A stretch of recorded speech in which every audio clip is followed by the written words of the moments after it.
Hello guys, কেমন আছো? আশা করছি সবাই ভালো আছো আর আমিও খুব ভালো আছি। সবাইকে আমার তরফ থেকে গুড মর্নিং। সকালবেলা উঠে ফ্রেশ হয়ে দেখো চলে এসেছি রান্নাঘরে। ঝলমলে একটু রোদ উঠেছে আর রকিকে আজকে বাইরে বেঁধে রেখেছি। এর নাম কিন্তু রকি, ভলুক, অনেক কিছু আছে। আমার যখন যেটা মনে হয় তখন সেটাই বলে ডাকি। এই দেখো আমি ভিডিও করছিলাম আর ডাকছিলাম বলে আমার দিকে তাকিয়ে আছি। রান্নাঘরে জানলা দিয়ে দেখা যাচ্ছে সবটাই। তো এখানে ওকে সকালবেলা বেঁধে রাখা হয়েছে। রাস্তার লোকজন দেখে তাহলে কিন্তু ও মানে অনেক খুশি হয়। বাড়িতে থাকলে খুব চিৎকার চেঁচামেচি করে। তারপরে এখানে বসিয়ে দিয়েছি চা। এখানে হচ্ছে চা।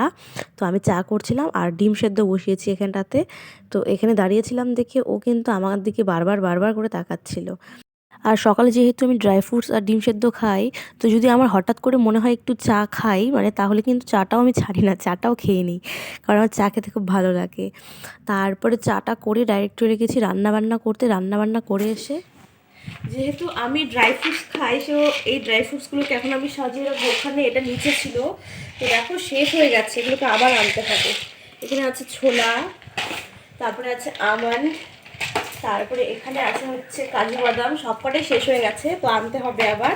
আর এখানে আছে হরলিক্স, এগুলোকে তো সাজিয়ে রাখি এখন।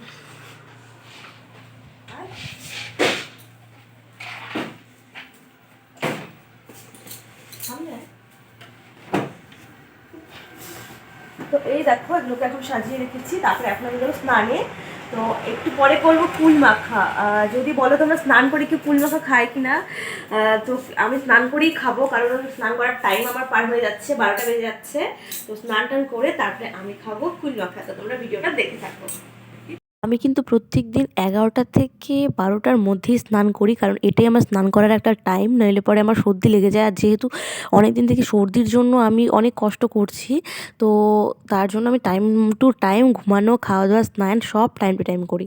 তো এই দেখো কুলগুলোকে টিনের চালের উপরে দিয়ে রেখেছিলাম। তো এগুলো এখন নামিয়ে নিচ্ছি।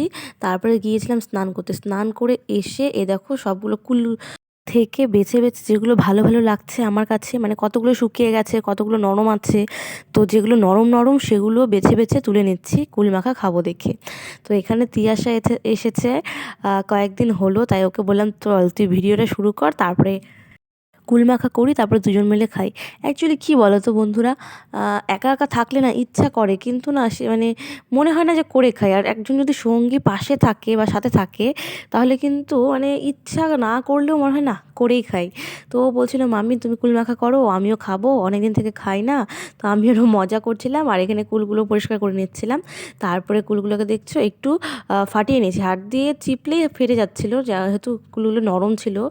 তারপরে লবণ, চিনি, তারপরে লঙ্কা, লেবু পাতা যা যা দেওয়ার দিয়ে সুন্দর করে মেখে নিয়েছি। আর এই কুলগুলো না আমাকে আমার শাশুড়ি মা এনে দিয়েছে স্কুল থেকে। স্কুলের পাশে নাকি একটা বাড়িতে অনেক বড় একটা গাছ আছে, তো সেখান থেকে এনে দিয়েছে। তিয়াশা আমাদের সাথে আছে, তিয়াশা একটু টেস্ট করে দেখবে। অনেক টেস্টি হয়েছে। আমাকে একটু দে দাঁড়া।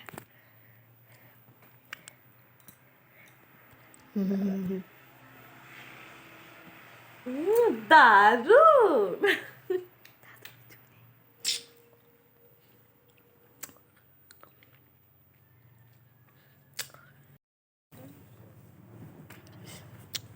এই যে আমরা এখন কুল মাখা খাবো। আমি তিয়াশা বসে গেছি।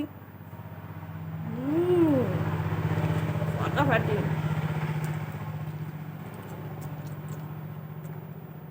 তোমরা কারা কারা কুল মাখা খেতে ভালোবাসো প্লিজ কমেন্ট করে জানাও তাড়াতাড়ি।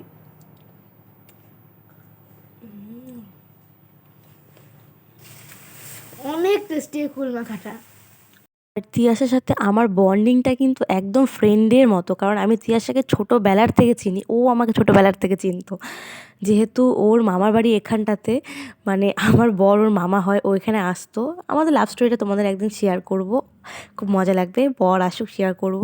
তো যাই হোক, তিয়াশাকে আমি অনেক ছোটোবেলা থেকে চিনি, ওর সাথে আমার সম্পর্কটা খুবই মানে বন্ধুর মতো। তাই ও আসলে পরে আমার আর কাউকে লাগে না, আমরা খুব মজা করি। তো তারপরে দেখো কুল মাখা খেয়ে বসে পড়েছি রান্না করতে, একটু দুপুরে রান্না বাকি ছিল।